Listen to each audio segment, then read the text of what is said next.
bersama PUPR, sigap membangun negeri. Halo sahabat PUPR, kembali lagi di dalam podcast Sigap Membangun Negeri bersama saya Novi, dan hari ini saya tidak sendiri tapi ditemani oleh seseorang yang akan memberikan kita banyak pengetahuan tentang pembangunan yang sedang hits, yaitu IKN. Nah, siapakah dia? Perkenalkan, di sebelah saya sudah ada Bapak Dhani. Silahkan Bapak memperkenalkan. Kabar teman-teman, sahabat PUPR. Nih, terima kasih nih Mbak Novi. Saya Udah terima kasih Pak. oleh Mbak Novi di acara apa nih? Podcast Sigap Membangun Negeri. Oke, iya. Ya mudah-mudahan saya bisa menceritakan ya. Iya, betul. Karena di sini tuh kita perlu tahu ya teman-teman, sahabat PUPR, sebetulnya pembangunan IKN ini tuh prosesnya seperti apa. Terus, nah ini gimana sih Pak perasaan Bapak tuh ya sebagai Ketua Satgas Pembangunan Ibu Kota Nusantara setelah upacara 17-an yang berlangsung itu kemarin lancar dan meriah Pak? Ya, pasti ya. Jadi yang pertama yang ingin saya sampaikan, yang terlibat pada proses pembangunan ini semua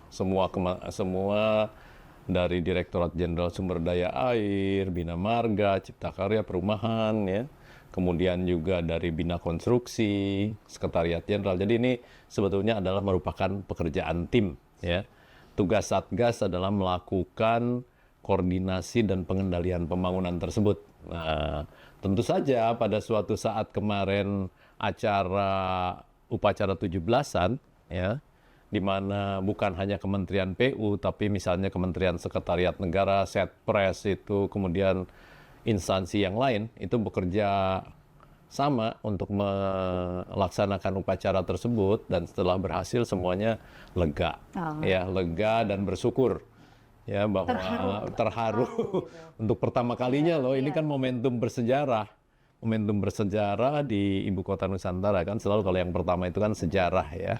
Nah, makanya lega, bersyukur. Gimana sih Pak sampai merinding gitu nggak sih Pak melihat ya, prosesinya ya. juga bagus sekali ya. Tapi yang penting buat teman-teman atau buat sahabat-sahabat PUPR, tugas utama yaitu menyediakan prasarana, infrastruktur dapat kita laksanakan ya, semua teman-teman semua PUPR dapat melaksanakan tugasnya dengan baik sehingga acara tersebut dapat berlangsung. Kan kalau tidak ada infrastruktur kan nggak mungkin bisa dilaksanakan. Nah, kita bersyukur istana siap, lapangan upacara, air, listrik, akses jalan dan sebagainya, penginapan ya. Jadi gitu. Tantangan apa aja sih Pak yang dihadapi dalam mempersiapkan 17-an itu? Itu kayaknya kita lihat berhari-hari, berminggu-minggu. Iya, makanya tadi kembali yang seperti saya ceritakan, kalau Kementerian PUPR kan menyiapkan prasarananya. Kementerian lain, misalnya Setpres, Setnek, itu menyiapkan acaranya, kemudian perlengkapan upacaranya, ada paskibraka, tentara menyiapkan akademi militer yang ikut upacara, flypass. Banyaklah ada acara kesenian. Tantangannya itu Pak seperti apa Pak? Cuaca gitu. Nah, memang itu betul. Tantangannya itu terakhir itu cuaca. Kita agak khawatir dengan mendung-mendung ya. Banjir juga Sempat Pak, ya. Ya, sebetulnya hujannya cukup tinggi waktu di awal-awal. Nah, itu agak mengganggu lah. Tapi kita waktu itu berdoa. Bahkan pada saat upacara pagi selesai, itu sebelum upacara kedua kan sempat hujan juga. Nah, tapi pada saat penurunan bendera sore bisa terang. Apa sih Pak antisipasinya kalau terjadi kita sebetulnya bukan hanya untuk upacara 17 Agustus, tapi dalam rangka pembangunan infrastruktur juga kan pada saat tertentu tidak mungkin kita bisa bekerja kalau hujan deras, sehingga kita melaksanakan yang disebut teknologi modifikasi cuaca untuk mengatur agar curah hujan itu bisa beralih ke beberapa tempat lain, tidak di sekitar itu. Itu kita lakukan bersama-sama dengan BMKG dan TNI, Angkatan Udara. Itu yang ini menarik nih Pak, yang teknologi modifikasi cuaca.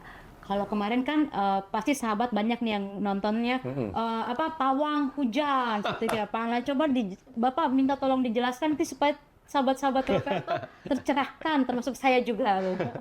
Pawang hujan mungkin ada beberapa stakeholder ya, teman-teman yang memang mengundang itu, tapi bukan Kementerian PUPR. Kalau Kementerian PUPR yang melakukan itu ada yang melakukan bersama dengan BMKG dan TNI Angkatan Udara itu dalam rangka mendukung itu adalah teknologi modifikasi cuaca. Teknologi modifikasi cuaca gitu ya.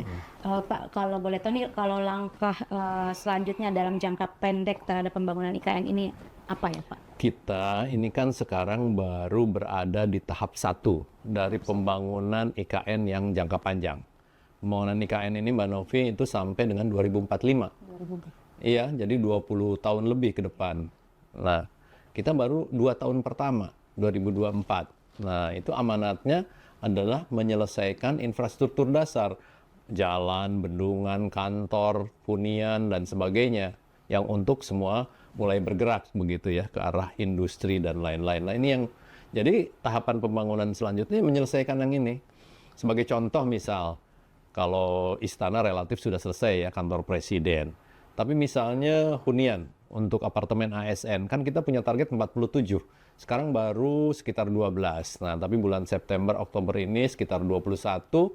Bulan November, Desember bisa selesai 47. Gitu. Jadi ada lanjutan jalan tol. Kemarin kita sisi kanan, nah sisi kiri kita selesaikan. Gitu. Jadi lanjutkan menyelesaikan itu. Pak, kalau keterlibatan teknologi terbaru nih Pak dalam proses pembangunan IKN itu apa saja Pak? Jadi teknologi itu kalau kita berbicara tahapan mulai dari perencanaan ya, kemudian pelaksanaan dan juga nanti pemanfaatan. Pada saat perencanaan misal kita sudah betul-betul full menggunakan digitalisasi, teknologi Building Information Modeling. Ya, udah ya BIM itu kita terapkan di seluruh proyek-proyek IKN. Jadi semuanya serba digital. Ya, akan memudahkan dalam proses pelaksanaannya, terutama bila ada hal-hal yang memerlukan koreksi ataupun perubahan akan cepat. Nah, kemudian di tahap pelaksanaan ada yang berkaitan dengan teknologi bahan, misalnya semen yang ramah lingkungan, itu ya. Kemudian juga kita menggunakan dari segi proses, misalnya kita pemadatan memakai namanya intelligent compaction, ya intelligent compaction. Kemudian misalnya kalau pemanfaatan, kalau gedung sudah jadi dan sebagainya, kita menerapkan building ini adalah green dan smart, menggunakan teknologi kita gunakan integrated building management system dan sebagainya. Banyak hal-hal yang kalau saya jelaskan banyak ya, baik di perencanaan, di proses, kemudian di pemanfaatannya nanti. Ya, teknologi ini, karena kan kita berbicara masa depan nih. Betul. Iya. 20 tahun lagi itu berarti masih ada deh. Ada dong, Mbak Novi masih ada. Ini masih, ini untuk Mbak Novi nih, kantornya untuk Mbak Novi. Dan sahabat-sahabat PUPR. Iya, sahabat-sahabat PUPR, generasi muda. Nah ini nanti yang akan menggunakan atau menjadikan IKN ini menjadi ibu kota yang baru. Gitu. Pak, langkah yang diambil untuk memastikan kalau pembangunan IKN ini tidak hanya fokus pada infrastruktur fisik, Pak, tapi juga pengembangan sosial dan ekonomi di sekitar. Betul nih. Ini nih pertanyaan yang penting sekali ya. Jadi membangun infrastruktur itu sebetulnya adalah membangun peradaban. Kalau peradaban itu di dalamnya, terutama yang paling penting manusianya. Nah, makanya sebetulnya ini di Otorita IKN itu ada Deputi Pengembangan Sumber Daya Manusia ya, yang melibatkan masyarakat lokal. Bagaimana mereka mempersiapkan misalnya dari segi pelatihan, pendidikan agar betul-betul terlibat. Nah, kalau misalnya dalam tahapan kemarin Kementerian PUPR secara konkret melakukan rekrutmen semaksimal mungkin tenaga lokal. Iya, kita saat ini data terakhir saya itu ada 27.000 pekerja konstruksi, 30% adalah tenaga lokal. Lokal ini dari sekitar, secara ini dia di situ, tinggal di Kalimantan. Enggak. Kalimantan. Nah, yang 70% yang datang itu datang dari Jawa, dari Sulawesi dan sebagainya. Itu kita adakan pelatihan. Bahkan kemarin waktu 17 Agustus kita latihan sertifikasi dan sebagainya. Karena kita penting. Dan kemudian juga keterlibatan masyarakat dengan adanya aktivitas yang besar itu. Sekarang masyarakat juga mensupport misalnya logistik makanan dan sebagainya. Sekarang di sana makin ramai. Iya, banyak sekali. Dan saya udah mengikuti beberapa tahun, kualitasnya semakin baik. Kualitasnya semakin baik. Dan betul-betul melibatkan masyarakat. Gitu ya, kita tidak melalui perusahaan, tapi melalui masyarakat-masyarakat, Jadi masyarakat kelompok-kelompok ini langsung ya, masyarakat. Pak? Iya, Kelompok masyarakat bahkan di hunian pekerja konstruksi itu kan warung-warungnya dari masyarakat sekitar. Saya kesannya tuh ngeliat kanan kiri itu warung-warung makan gitu Iya, semuanya, Pak, ya. iya. Itu udah aktivitas ekonominya berubah lah di sana. Pak, Iya. lalu bagaimana sih Kementerian PUPR ini berkoordinasi dengan lembaga pemerintah lainnya gitu, baik dari sektor swasta maupun Betul. pemerintah gitu dalam Betul. mewujudkan Iya, pembangunan iya, IKN? iya. Jadi gini, pembangunan IKN itu secara prinsip dibangun dengan dua sumber dana, yaitu yang dari pemerintah melalui APBN dan non APBN dari swasta. Nah, betul-betul yang pertama tugas Satgas ini adalah koordinasi dan pengelolaan berhubungan dengan kementerian-kementerian ini. Kementerian dan Ya, lembaga. melalui rapat-rapat koordinasi ataupun diskusi-diskusi persiapan agar semua, misal yang paling bahwa infrastruktur listrik, infrastruktur telekomunikasi, infrastruktur gas itu kan hasil koordinasi kita dengan kementerian lain. Nah, kalau misalnya yang berkaitan dengan investasi, memang ini dilakukan oleh otorita IKN dengan swasta. Nah, itu bekerja sama misalnya dengan Kementerian BKPM dan Investasi, Marinvest ya. Nah, Marinvest juga terlibat misalnya dalam masalah pembebasan tanah untuk mengkoordinir percepatan proses pembebasan tanah. Banyak stakeholder yang lain. Upacara kemarin, Setpres, Setnek, kepolisian, ya, kemudian TNI itu terlibat. Nah, kalau tadi masyarakat lokal itu dilibatkan nggak sih Pak dalam pengambilan keputusan di pembangunan IKN ini atau Ya, ada nggak Pak pelibatan masyarakat? ada dong. Jadi begini, misalnya kita dalam masalah yang berkaitan contoh konkret dalam masalah tanah. Itu kan ada suatu proses bahwa ini akan digunakan. Ada proses sosialisasi dulu, gitu. Mereka setuju atau tidak. Kita jelaskan hak-hak mereka apa dan sebagainya. Tuh. Kemudian apa kewajiban mereka, hak dan kewajiban sehingga proses untuk pembebasan tanah itu menjadi lebih baik. Ya. Kemudian kita juga misalnya dalam masalah air, ya tentu saja tidak seluruh masyarakat tapi perwakilan masyarakat. Mana yang kurang? Mana yang memerlukan tambahan, itu kita identifikasi supaya kita bisa memberikan pelayanan yang lebih baik untuk masyarakat. Begitu, macam-macam lah hal-hal yang berkaitan dengan masyarakat itu kita lakukan. Bapak ini sudah berjalan berapa tahun Pak berarti untuk pembangunan IKN? Pembangunan ini kan sebetulnya dimulai 2022. 2022. 2022. Kalau 2 tahun ini tantangan yang paling besar apa sih Pak? paling gitu. Bapak ingat-ingat ya? Banyak ya, pertama yang berkaitan dengan teknis saja dulu ya. Sumber materialnya kan nggak ada dari Kalimantan, ya kan? Itu kita ngambil dari Sulawesi. Nah, itu waktu itu untuk membawa material ke sana itu perlu puluhan tongkang untuk membawa. Nah, itu waktu itu agak sulit karena tongkangnya banyak dipakai untuk batu bara. Nah, itu agak terjadi keterlambatan dalam proses logistik ya, distribusi. Kemudian kita juga harus menyiapkan pelabuhan-pelabuhan untuk mereka membawa. Kemudian yang kedua karena lokasinya cukup terpencil ya, membawa alat-alat berat. Alat-alat berat ke sana ya, jadi material, alat berat. Ketiga orang juga ya, tadi sudah saya sebutkan. Sampai saat ini kan bertahap tuh mulai 10.000, 15.000 terus sampai 27.000. Nah, ini memang tidak semudah kalau membangun di Jawa ya, karena jumlah orang dan sebagainya. Kita perlu orang membawa, bahkan membawanya juga pakai pesawat terbang itu. Ya, pakai TNI, AU, pakai Hercules dan sebagainya. Itu. Kemudian hal yang terkait dengan eksternal itu adalah cuaca. Ya, cuaca di mana curah hujan cukup tinggi. Nah, kadang-kadang ada suatu proses di mana kita memerlukan suatu yang kering dan tidak itu, nah itu ya terpaksa kita berhenti dan sebagainya. Ya, lingkungan juga bagaimana betul-betul tantangan kita agar menjaga lingkungan. Ya, benar-benar misalnya menebang pohon pun kita hitung areanya agar kita tahu berapa yang ditebang dan berapa banyak yang akan kita tanam kembali.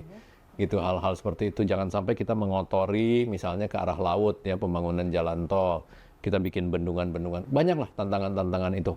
Menjaga hewan, Oke, itu. ya, mamalia di sana, satwa dan sebagainya. Itu banyak yang kita lakukan upaya-upaya untuk memitigasi hal-hal yang barangkali menimbulkan dampak negatif. Jadi gitu. kalau banyak informasi atau kita suka lihat di medsos ya, yang pada protes tuh Pak kan. Kemarin juga waktu 17-an ada yang di bawah jembatan itu kan demo. Nah itu sebetulnya kalau dari Kementerian PUPR atau dari tim yang membangun sudah memikirkan sebetulnya Pak ya. Protes itu wajar. Ya wajar Protes karena itu kan wajar. kita wajar ya kita menanggapinya juga positif bahwa kita melihat bahwa mungkin ada hal-hal yang kurang terinformasikan dari sisi kita ya. Kita misalnya kurang sosialisasi, dianggap belum melakukan padahal sudah, atau memang ada hal-hal yang kurang atau perlu kita tingkatkan. Nah, jadi kita pelajari apa yang menjadi protesnya. Nah, itu menjadi masukan untuk kita untuk memperbaiki hal-hal yang barangkali menjadi kurang agar menjadi lebih baik. Itu kita lebih baik lagi gitu jadi ya, lebih Pak? baik lagi karena dasarnya kan seperti Pak Menteri sampaikan, kita bekerja ini semua teman-teman didasarkan kepada niat yang baik. Iya, ya untuk masa kita punya pikiran merugikan masyarakat, enggak lah. Betul. Enggak sama sekali. Karena kita pelayan masyarakat. Betul, Kementerian PUPR itu ya untuk masyarakat gitu. Kalau Bapak sendiri bagaimana melihat IKN ini dalam memperkuat posisi Indonesia nih di kancah internasional, terutama dalam hal inovasi dan pembangunan berkelanjutan? Betul. Ya, jadi yang pertama ini kan ibu kota ini bukan untuk sekarang, untuk 2045, untuk masa depan. Kalau kita ini suatu awal, suatu sejarah untuk kita melakukan transformasi, perubahan dalam cara kita hidup, nanti bekerja, kemudian juga tentu saja perubahan-perubahan ini bisa menimbulkan atau membuat kita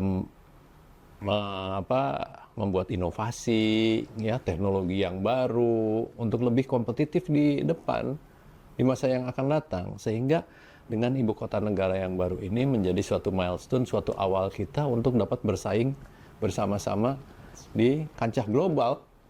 Ini adalah menuju masa depan, bukan untuk sekarang. Itu yang paling penting, ya. Karena ini perlu saya jelaskan, bukan hanya membangun ibu kota. Ada 8 klaster lain. Kita berbicara pengembangan industri baru terbarukan. Kita berbicara misalnya pendidikan masa depan. Ada klaster pertanian modern. Ada klaster kesehatan yang akan datang ya. Kemudian ada agriculture yang lebih modern. Bermacam-macam. Ini ada klaster-klaster yang harus dikembangkan. Ini menjadi modal kita untuk betul-betul berkarya, berkontribusi di masa yang akan datang. Itu. Gitu. Pak, ini terakhir nih, apa sih pesan Bapak ya, pesan dan harapan Bapak nih untuk generasi muda, sahabat-sahabat PUPR nih, generasi muda penerus tentang pembangunan IKN ini? Jadi begini, generasi muda, ini IKN ini adalah kota untuk sahabat-sahabat muda PUPR. 2045 saya mungkin udah, pasti bukan untuk generasi saya, bukan untuk generasinya Pak Menteri atau para dirjen yang sekarang atau mungkin ya kalau para direktur ya. Tapi ini masih generasi untuk Anda. Anda harus betul-betul memahami pembangunan IKN itu untuk apa. Ya, betul-betul IKN itu adalah suatu sarana untuk kita Indonesia melakukan perubahan. Perubahan apa? Perubahan tadi cara hidup, cara bekerja, kemudian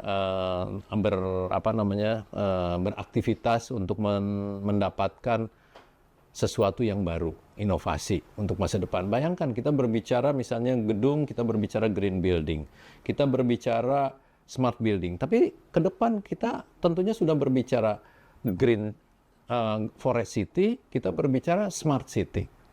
Itu udah berbicara yang lebih luas lagi, ya. Smart berbicara teknologi integrasi, berbicara kemudian penggunaan aplikasi-aplikasi digital untuk memudahkan kehidupan. Kemudian forest city kita berbicara sustainability, keberlanjutan lingkungan, berbicara sumber energi yang non fosil.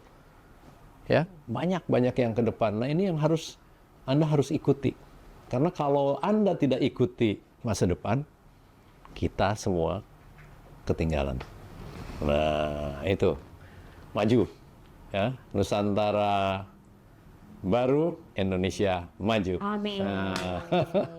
Gimana sahabat PUPR? Banyak kan hal baru yang kita ketahui dari obrolan singkat nih dengan Pak Danis hari ini. Semoga sahabat PUPR bisa terus semangat gitu ya dalam mengisi pembangunan terutama di Indonesia ini, dan yang sekarang kita sedang fokusnya ke IKN. Ayo kita dukung sama-sama. Seperti itu Sobat PUPR, dan terima kasih sudah menonton podcast Sigap Membangun Negeri bersama Bapak Danis Sumadilaga, dan kita ketemu lagi di episode berikutnya. Jangan lupa follow medsos PUPR di bawah ini. Bersama Oke. PUPR. Terima kasih. Terima kasih, sama-sama. Selamat siang.